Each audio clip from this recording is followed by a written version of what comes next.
வேற செலவங்களுக்கு. என்னது நம்மளுக்கு இன்டர்நெட்ல கட்டாயம் இருக்கோல, வெப் கேமரா எங்களுக்கு கட்டாயம். சரி அப்படின்னு வாப்பமாறு ஏமாத்தி ஏமாத்தி ஏமாத்தி ஏமாத்தி வெப் கேமராண்டும் மதண்டும் இதண்டும் ஹெட்போன் எல்லாம் எடுத்து வச்சுக்கிட்டு இருக்கிற ஒரு பிரயோஜனம் இல்லை. உன்னோட வாழ்க்கையில எந்த பிரயோஜனம் இல்லாத அளவுக்கு வீட்டுல ரூமை மாத்திக்கிறோமா இல்லையா? வீட்டு ரூம் மாத்திக்கிறோமா இல்லையா? முழுமையா மாத்தி வச்சுக்கிறோம்.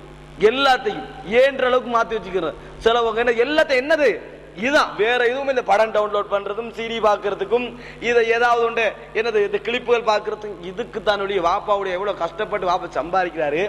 75,000 80,000 போது யாரா யோசிக்கிறோமா? இல்ல. அந்த அளவுக்கு சுரண்டி எடுத்து எப்படியா நம்ம யூஸ் பண்ணி வாழ்ந்தா சரி, நம்ம வாழ்ந்தா சரி என்று சொல்லி என்னது பாப்பா உமாவை ஏமாத்தி எடுத்து வச்சுட்டு இருக்கிறோமா இல்லையா? எவ்வளவு பெரிய அவமானம் தெரியுமா அதெல்லாம். இன்டர்நெட் என்பது நான் உங்களுக்கு நீங்க துண்டு வச்சில்ல இல்லை என்று சொன்ன சில அழகான வெப்சைட்டுகள் இருக்கு. உங்களுக்கு இந்த உலகத்திலே படிக்கக்கூடிய விஞ்ஞானத்தையும் மற்ற மற்ற விஷயங்களை படிப்பிக்கக்கூடிய அளவுக்குள்ள எத்தனையோ விஷயங்கள் நீங்க இன்டர்நெட்டை திறந்தாலும் சரி, நீங்க நினைச்சிடக்கூடாது வாரதெல்லாம் சரியா தான் வருதுன்னு சொல்லி நீங்க யாகுல ஒரு இமெயில் திறக்கிறீங்க. யாகு என்பது ஒரு இஸ்ரவேலிய நிறுவனம். திறந்தான்னு சொன்னா அவன் என்னமா செய்யறான்? வாட்ச் அவனுக்கு பின்னுக்கால உங்களுக்கு தரக்கூடிய நீங்க நிரப்புற எல்லா விஷயங்களையும் அவன் சாஃப்ட்வேர் ஆக்டிவ் பண்ற அளவுக்கு எது உங்களை வாட்ச் பண்ற அளவுக்கு இருக்குது. நீங்க எந்த டேட்டாஸ் கொடுத்தாலும் இன்றைக்கு அவன் என்னது முழு உலகத்துல இருக்கக்கூடிய அளவுக்குள்ள தகவல் அவன் இருக்கு. யாரு எங்க நீ என்ன தகவல் கொடுத்தாலும் சரி, என்ன தகவல் கொடுத்தாலும் சரி, உங்களை பற்றிய விஷயங்களை எல்லாம் இன்றைக்கு பதிகின்ற அளவுக்கு, எத்தனையோ பேருடைய விஷயங்களை எல்லாம் பதிகின்ற அளவுக்கு, சில விஷயங்களை தெரிந்து கொள்கின்ற அளவுக்கு யாகும் இன்றைக்கு மாறி இருக்குது. நம்ம அதெல்லாம் தெரியும், நம்ம என்னமோ இமெயில் டைப் பண்றோம், இது நம்ம கம்ப்யூட்டருக்கு முன்கால இருக்கிறோம்னு மட்டும் நினைச்சிட்டு இருக்கிறோம். இவ்வளவுதான். அப்படி இல்லை. ஒரு ஒரு ஒரு சமுதாயம் உலகத்துல 100 வீதமான வெப்சைட்டுகள்ல 100 வீதமான வெப்சைட்ல 2.23 அப்படி ஒரு அந்த அளவுக்குள்ள ஒரு வெப்சைட் தான் ஆக மோசமான வடிகட்டப்பட வேண்டிய ஃபில்டர் பண்ண வேண்டிய வெப்சைட்டுகள். 2 தான் இருக்கு உலக வீதத்திலேயே. கோடிக்கணக்கான வெப்சைட்டுகள் 2 தான் இருக்கிறது. உலகத்திலேயே கூடுதலாக யூஸ் பண்ணப்படுற வெப்சைட் தெரியுமா? அந்த 2 தான் இருக்கிறது. 2 தான். ஆனா 80% மாணவர்கள் போற இடம் எது? அந்த 2 தான். அங்கதான் நிறைய பேர் என்ன செய்யறாங்க? போறாங்க. சகோதரர்களே, நம்ம என்ன யோசிக்கணும்? இவைகள் எல்லாம் நம்மளுக்கு தெரியாதா? ஃபில்டர் பண்ணி தரக்கூடிய சாஃப்ட்வேர்கள் தெரியாதா? அதை பாப்பட சாப்பா அதையும் கொண்டு போட்டுருங்க சொல்றதானே. நம்ம என்ன நடக்குது? நம்மளுக்கு தேவை இன்டர்நெட்ல தகவல் தான். ஏதாவது மோசமான விஷயங்கள் உலக தகவல்களை நீங்கள் பெற்றுக்கொள்வதற்காக சகோதரர்களே, ஹதீஸ் கலை அறிஞர்கள் எல்லாம் ஒன்று சேர்ந்து சவுதி அரேபியாவில் இருக்கக்கூடிய மக்காவில் இருக்கக்கூடிய ஹாத்திம் அல் அவுனி என்று சொல்லக்கூடிய ஒரு முஹத்திஸுடைய தலைமையின் கீழ் ஒரு வெப்சைட் இயங்குது. என்ன வெப்சைட்? முல்தகா அஹ்லில் ஹதீஸ். என்ன வெப்சைட்? முல்தகா அஹ்லில் ஹதீஸ் ஒரு வெப்சைட் இயங்குது. இதுல ஆங்கிலத்தாலும் இன்றைக்கு ஒரு செக்ஷன் ஒதுக்கப்பட்டிருக்கு. அரபுல ஆங்கிலத்தாலும் ஒரு செக்ஷன் ஒதுக்கப்பட்டிருக்கு. நான் உங்களுக்கு ஏன் சொல்றேன்டா, இன்டர்நெட்ல உங்களுக்கு இப்படி ஒரு மீடியாவை பயன்படுத்தலாம். ஆங்கிலத்தால் ஒரு சைட் ஒதுக்கப்பட்டிருக்கு. அதுக்குள்ள நீங்க என்டர் ஆகின உடனே அரபி இங்கிலீஷ் இருக்கு. எந்த அளவுக்கு தெரியுமா? உங்களுக்கு தகவலை வாசிக்கிறதுக்கு மட்டும் ஆங்கிலால போடப்பட்டிருக்கல, இங்கிலீஷால நீங்க ஒரு கருத்தை கூட உங்களுடைய கருத்தை கூட கேள்வியாக கேட்கலாம். போட்ட உடனே இமெயில் இல்ல, நீங்க டைப் பண்ணி சென்ட் பண்ணின உடனே உங்க வெப்சைட்ல விழுந்துரும், உங்களோட பேரோட விழுந்துரும். வெப்சைட்ல உலகத்துல எங்க இருந்தாலும் பார்க்கக்கூடிய அளவுக்கு அந்த போரம்ல என்ன செஞ்சிடும், உங்களோட அந்த கட்டளை அப்படியே போய் விழுந்துரும். அப்படியே விழுந்து எல்லாரும் பார்க்கக்கூடிய அளவுக்கு விழுந்துரும். அதுக்கு பிறகு நீங்க எங்க வைத்து அடிச்சாலும் இன்டர்நெட்ல இருக்கிற மாதிரி அதை என்ன செய்யும், உங்களோட தகவல் அதுல பதியப்பட்டுரும். அது மாத்திரமல்ல, இன்னொருத்தன் கேட்ட கேள்விக்கு உங்களுக்கு பதில் சொல்லலாம், இன்னொருத்தன் சொன்ன பதில உங்களை ரிஜெக்ட் பண்ணலாம், அதை விமர்சிக்கலாம்.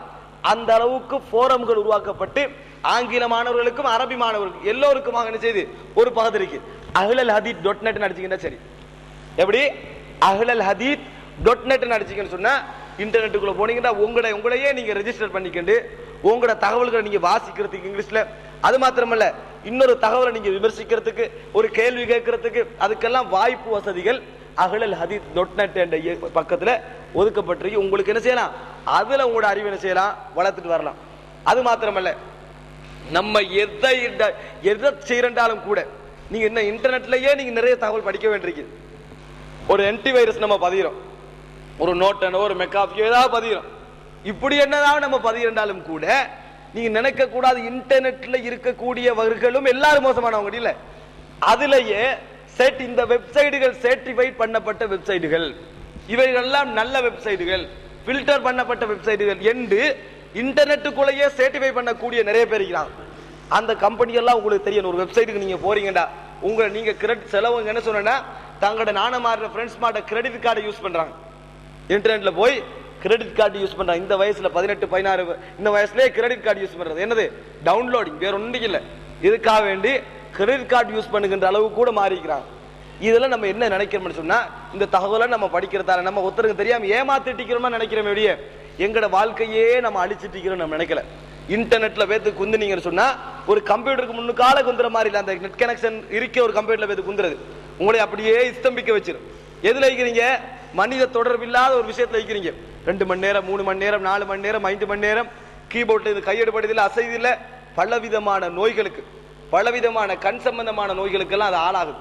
ஒரு மணி நேரம் ஒரு அரை மணி நேரம் ஒரு 3/4 மணி நேரம் இருந்துட்டு எழும்பி வேற வேலையை பார்த்து போட்டு இருக்கிறமே ஒழிய அதுலயே அப்படி இருந்துட்டு இருக்கிறதால கீபோர்ட்லயே அடிச்சு பாருங்க, கீபோர்ட்லயே அடிச்சிருக்கு. பின்னால என்னது டேஞ்சர், நீங்க இப்படித்தான் இருக்கணும், இதுல இருக்கிறதால என்னென்ன பாதிப்புக்குன்னு கீபோர்ட்லயே அடிச்சிருக்கு. அதை இங்க பாக்குற ஒரு கிளி ஒரு தூக்கி வீசி வச்சாச்சு கீபோர்டு. நம்மளுக்கு என்ன அடிச்சிருந்தா நம்மளுக்கு என்ன, இதான் நம்மளுக்கு தெரியுமே ஒழிய அதுல என்னத்துக்கு நம்மளை கைட் பண்ணிக்கிறான் அறிவு கூட என்னது இல்லாமல் எடுத்து கொண்டிருக்கிறது. சகோதரர்களே, இதையெல்லாம் ஏன் சொல்றேன் தெரியுமா? மீடியாக்கள்ல கிடைக்கிற எங்களுக்கு கிடைக்கிற தகவல்களும் இந்த சினிமாக்களும் அதுவும் இதுவும் எங்களோட மனசுல பதிஞ்சு நம்ம என்ன நினைக்கிறோம், யாரும் எங்களோட வாப்ப காணல, உம்மை காணல, ஃப்ரெண்ட்ஸ் மாதிரி காணல, ஆசிரியர் மாதிரி காணல, யாரும் காணல, எல்லாருக்கும் தெரியாம இருக்கிறோம். இப்படித்தான் நிறைய பேர் ஸ்கூலுக்கு போற என்ன தெரியுமா, 2ஆம் பாடத்துல இந்த படத்தை சொல்லணும். 2ஆம் பாடத்துல நம்ம பார்த்து இந்த படத்தை பத்தி என்ன செய்யணும் சொல்லணும். யாரா பாடசேர் வந்துட்டாச்சா இந்த டைப்ல வந்துட்டா இவர் சரியான நின்றுக்கிறார். 2ஆம் பாடம் முடிஞ்சு 3ஆம் பாடம் அவர் வந்துட்டார், 4ஆம் பாடம் வந்துட்டார். சார் வேலையே இல்லை. என்னத்துக்கு? இந்த மனசுல இந்த படத்தை பாவம் செஞ்சா நம்ம கேவலப்படணும் எண்ணம் இருந்துட்டே இருக்கு. நீங்க ஒரு பாவத்தை மறைச்சு செஞ்சு பாருங்க, நாங்கள் எங்களை கேவலப்படுத்திக் கொள்ள வேண்டும் என்ற எண்ணம் இருந்துட்டே இருக்குது. ஒரு பாவம் ஒரு மனுஷன் செஞ்சாண்டா நீங்க கேவலப்பட்டே ஆவீங்க. ஈமான் உள்ளவனை கேவலப்படுத்துவது சைத்தானுக்கு அந்த மாதிரி சந்தோஷம். சகோதரர்களே, ஒரு 3ஆம் பாடத்தை ஆரம்பிச்சா அப்படியே படத்தை சொல்றது மர இன்டர்வலுக்கு பெல் பட்டுரும். இன்டர்வல் முடிஞ்சனே மறுபடி வா ஏற்பட்டு அதுக்கு பிறகு அந்த கட்டத்தின் ஆரம்பிக்கிறது. அப்படியே அந்த கட்டம் தொடரும். மறைய கடைசி கட்டம் பெல் படும் வரைக்கும் இதுதான். இந்த சொல்லி சொல்லி அப்ப சேர்மா நினைக்கிறாங்களா ஏதாவது ஆய்வு வச்சுட்டு உலக சரியா? உங்களோட ஆய்வு என்ன? இந்த டிவியில நடந்த அத்தனை அப்படியே ஷேர் பண்ணிக்கிறது செய்யறமா இல்லையா? என்ன பிரயோஜனம் எங்களுக்கு? எந்த பிரயோஜனம் இல்லை. அது மாத்திரமல்ல, பாடல் புத்தகங்கள் அந்த படத்துல இந்த படத்துல அவன்கிட்ட பாட்டு தொகுப்பு இவன்ட பாட்டு பேக்ல அதான் அது பாதுகாக்கப்பட்டிருக்கும். பாடல் புத்தகங்கள் இப்ப புது நவீன காலத்துல என்ன சிடி ஷேர் பண்ற நம்ம இந்த சீடி எடுத்த சீடி உண்டு, நாளை பார்த்துட்டு நாளை கொண்டு அவனுக்கு கொடுத்துருவோண்டு அப்படின்னு ஒரு சீடி வந்து எடுக்கிற பேப்பர் இன்றைக்கு கொஞ்சம் வளர்ந்து போய் இன்னும் போன் கொண்டு போற பாட்டி அதை வந்துட்டு ப்ளூடூத் இருக்க இந்த கிளிப்பை நான் சென்ட் பண்ற வச்சுக்க. இந்த ஸ்கூல்ல நடக்கிற விஷயங்கள் இவைகள் என்ன, ஸ்கூல்ல நடக்கிற விஷயங்கள் ஒரு ஒழுக்கம். நான் சொன்னேன், என்னதான் அறிவை கொடுத்தாலும் சரி ஆன்மீக நம்பிக்கை என்ற ஒன்று இல்லாது விட்டால் இப்படி ஒரு சமுதாயம் தான் உருவாகும். நீங்க என்னமா நினைப்போம்? உங்களுக்கு நான் ஆசிரியர்